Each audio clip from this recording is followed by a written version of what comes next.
जय हिंद दोस्तों, स्वागत है आपका राज ट्यूटोरियल चैनल पर। आज हम लोग इतिहास के 16वां टॉपिक ब्राह्मण साम्राज्य के बारे में पढ़ेंगे। तो चलिए बिना देर किए हुए ब्राह्मण साम्राज्य के बारे में हम लोग अध्ययन करते हैं। कौन सा टॉपिक है? तो ब्राह्मण साम्राज्य। शुंग एवं कर्ण राजवंश। पुष्यमित्र शुंग, जिसने मगध पर शुंग वंश की नींव डाली, ब्राह्मण जाति का था। पुष्यमित्र शुंग यानी शुंग वंश का जो संस्थापक था वो कौन था? तो पुष्यमित्र शुंग था। वो कौन सा जाति का था? तो ब्राह्मण जाति का था। ठीक ना। शुंग शासकों ने अपनी राजधानी विदिशा में स्थापित की। शुंग शासक अपना राजधानी कहाँ स्थापित किया? तो विदिशा में। इंडो यूनानी शासक मिनांडर को पुष्यमित्र शुंग ने पराजित किया। ठीक, पुष्यमित्र शुंग ने किसको पराजित किया? तो मिनांडर को पराजित किया। मिनांडर कौन था? तो इंडो यूनानी शासक था। पुष्यमित्र शुंग ने 2 बार अश्वमेध यज्ञ किया। इसके लिए पतंजलि ने अश्वमेध कराए। ठीक ना। पुष्यमित्र शुंग ने कितने बार अश्वमेध कराया? तो 2 बार कराया। ठीक ना। कौन अश्वमेध कराया? तो पतंजलि ने।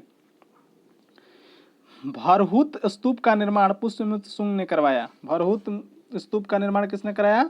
तो पुष्यमित्र शुंग ने कराया। शुंग वंश का अंतिम शासक देवभूति था। इसकी हत्या 73 ईसा पूर्व में वासुदेव ने कर दी और मगध की गद्दी पर कर्ण वंश की स्थापना की। शुंग वंश का अंतिम शासक कौन था? तो देवभूति था। और इसकी हत्या कब? 73 ईस्वी पूर्व में। 73 ईस्वी पूर्व में किसने कर दिया? तो वासुदेव ने कर दी। और उस मगध की गद्दी पर कौन सा वंश का स्थापना कर दिया? तो कर्ण वंश की स्थापना कर दिया। कर्ण वंश का अंतिम राजा सुशर्मा हुआ। कर्ण वंश का अंतिम राजा कौन हुआ? सुशर्मा हुआ। यदि दोस्तों ये वीडियो आपको अच्छा लगता है तो लाइक कीजिए, सब्सक्राइब कीजिए और अपने दोस्तों में शेयर कीजिए। और भी वीडियो अपलोड है, जो पहले का अपलोड 15 टॉपिक किया हुआ है। यदि आपने नहीं देखे हैं तो देखिए, जिससे कि आपको ज़्यादा से ज़्यादा समझ में आएगा। चलिए आगे हम लोग ब्राह्मण साम्राज्य के बारे में पढ़ते हैं।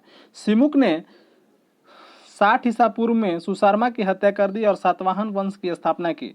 सातवाहन शासकों ने अपनी राजधानी प्रतिष्ठान गोदावरी नदी के किनारे में स्थापित की। प्रतिष्ठान महाराष्ट्र औरंगाबाद जिला में है। सिमुक ने 60 ईसा पूर्व में सुशर्मा की हत्या कर दी।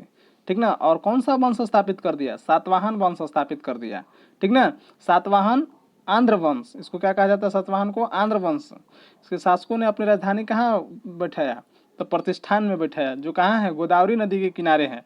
और ये प्रतिष्ठान कहाँ है? तो महाराष्ट्र, जो कि औरंगाबाद जिला में है। ठीक ना। महाराष्ट्र राज्य के औरंगाबाद जिला में प्रतिष्ठान स्थित है।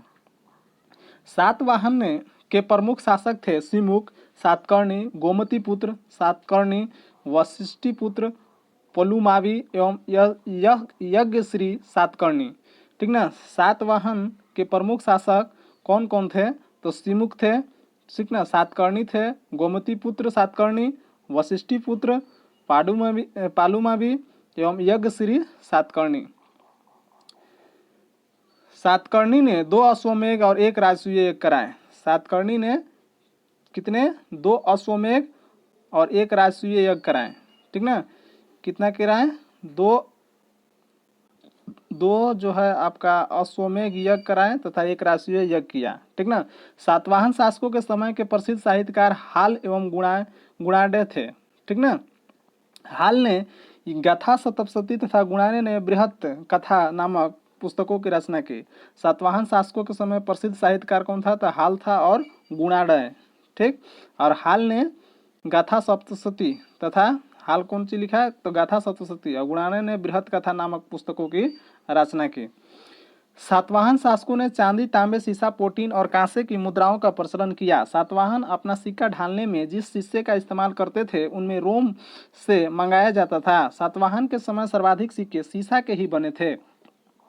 यानी सातवाहन जो सिक्के बनाते थे उसमें क्या क्या? चांदी होता था, तांबा होता था, सीसा होता था, पोटीन होता था, कांसा होता था। ठीक ना। इस सब का उस समय प्रचलन था सिक्का बनाने की। सातवाहन अपना जो सिक्का जो ढालते थे उसमें मतलब जिस शीशे का इस्तेमाल करते थे, ठीक ना, उसे रोम से मंगाया जाता था। कहाँ से मंगाया जाता था? रोम से मंगाया जाता था। और सातवाहनों के समय सर्वाधिक सिक्का कौची का बना हुआ था? तो सीसा का बना हुआ था। ब्राह्मणों को भूमि अनुदान देने की प्रथा का आरंभ सातवाहन शासकों ने ही प्रारंभ किया। भूमि दान का सर्वप्राचीन पुरालेखीय प्रमाण शताब्दी ईसा पूर्व के सातवाहनों के नाना घाट अभिलेख में मिलता है, जिसमें अश्वमेध यज्ञ में एक गांव देने का उल्लेख है। यानी भूमि को जो ब्राह्मण को जो भूमि दिया जाता था दान में, ये सबसे पहले कहाँ से आरंभ हुआ? तो सातवाहन शासकों ने ही आरंभ किया था। ठीक, भूमिदान का सर्वप्राचीन जो है उल्लेख कहाँ मिलता है? तो पूरा लेखीय प्रमाण है, ठीक ना। कहाँ मिलता है? तो नाना घाट के अभिलेख में मिलता है। कहाँ मिलता है? तो नाना घाट के अभिलेख में मिलता है, जिसमें क्या था कि एक अगर अश्वमेध आप कराएं तो आपको एक गांव जो है दान में देना होगा। सातवाहनों की राजकीय भाषा प्राकृत एवं लिपि ब्राह्मी थी। सातवाहन की जो राजकीय भाषा थी वो प्राकृत थी और लिपि कैसी थी? तो ब्राह्मी लिपि थी। सातवाहनों में हमें मातृतंत्रात्मक ढांचे का आभास मिलता है। उनके राजाओं के नाम उनकी माताओं के नाम पर रखने की प्रथा थी, जैसे गोमती पुत्र, वाशिष्ठी पुत्र आदि। लेकिन सातवाहन राजकुल पितृतंत्रात्मक था, क्योंकि राज सिंहासन का उत्तराधिकारी पुत्र ही हुआ होता था। कहने का मतलब है कि सातवाहनों में मातृतंत्रात्मक ढांचे का आभास मिलता है, क्योंकि उनके जो राजा होते थे उनका नाम जो है माता के नाम पर रखने की प्रथा थी, जैसे गोमती पुत्र, ठीक, वाशिष्ठी पुत्र आदि। लेकिन जो सातवाहन राजकुल थे वो कैसा था? तो पितृतंत्रात्मक था, यानी कि राजा का जो उत्तराधिकारी होता था राजा का ही पुत्र होता था। कौन होता था? राजा के ही पुत्र होता था, पुत्री नहीं होती थी। यानी कहने का मतलब मातृतंत्रात्मक थी, नाम केवल माता के नाम से लिया जाता था, लेकिन जो राजा का उत्तराधिकारी होता था वो पितृतंत्रात्मक होता था और पिता का पुत्र ही जो है राजा का उत्तराधिकारी होता था। चलिए आगे पढ़ते हैं। सातवाहन शासकों ने ग्रामीण क्षेत्रों में प्रशासन का काम गैलमिक को सौंपा और गैलमिक एक सैनिक टुकड़ी का प्रधान होता था, जिसमें कि 9 रथ, 9 हाथी, 25 घोड़े और 45 पैदल सैनिक होते थे। सातवाहन शासकों ने जो ग्रामीण क्षेत्र का जो प्रशासन का काम था किसको सौंपा था? तो गैलमिक को सौंपा था। तो गैलमिक क्या होता था? तो गैलमिक जो होता था सैनिक टुकड़ी का प्रधान होता था। क्या होता था? जो सेना होता था उसका प्रधान होता था। और इसमें क्या होता था? तो 9 रथ होते थे, 9 हाथी होते थे और 25 घोड़े होते थे और 45 जो है पैदल सैनिक होते थे। ठीक, यानी कि याद रखना है कि सातवाहन का जो ग्रामीण शासक में जो प्रशासन का काम करता था उसको गैलमिक कहा जाता था। गैलमिक क्या थे? तो सैनिकों की एक टुकड़ी थी जिसमें 9 रथ, 9 हाथी, ठीक ना, 25 घोड़े और 45 जो है 45 जो है पैदल सैनिक होते थे। सातवाहनों की महत्वपूर्ण स्थापत्य कृतियां हैं कार्ले का चैत्य, अजंता एवं एलोरा की गुफाओं का निर्माण एवं अमरावती कला का विकास। सातकर्णी एवं अन्य सभी सातवाहन शासक दक्षिणापथ के स्वामी कहे जाते थे। कहने का मतलब है कि सातवाहन का जो महत्वपूर्ण स्थापत्य कृतियां हैं तो क्या है? तो कार्ले का चैत्य है, अजंता और एलोरा की गुफाओं का निर्माण और अमरावती कला का विकास। ठीक ना, ये सब कहाँ कब हुआ था? तो ये सातवाहन के काल में ही हुआ था। और सातकर्णी और अन्य सभी सातवाहन शासक जो है दक्षिणापथ के स्वामी कहे जाते थे। क्या कहे जाते थे? दक्षिणापथ के स्वामी कहे जाते थे। नोट, सातवाहन राज्य ने उत्तर और दक्षिण भारत के बीच सेतु का काम किया है। यानी जो सातवाहन राज्य थे, ठीक ना, उत्तर और दक्षिण भारत के बीच, ठीक ना, जोड़ने का काम किया। जैसे पुल जो 2 स्थानों को जोड़ता है, ठीक ना, उसी प्रकार सातवाहन जो राज्य थे वह उत्तर और दक्षिण भारत के बीच जोड़ने का काम किया है। यानी सेतु का काम किया है, पुल का काम किया है, ब्रिज का काम किया है।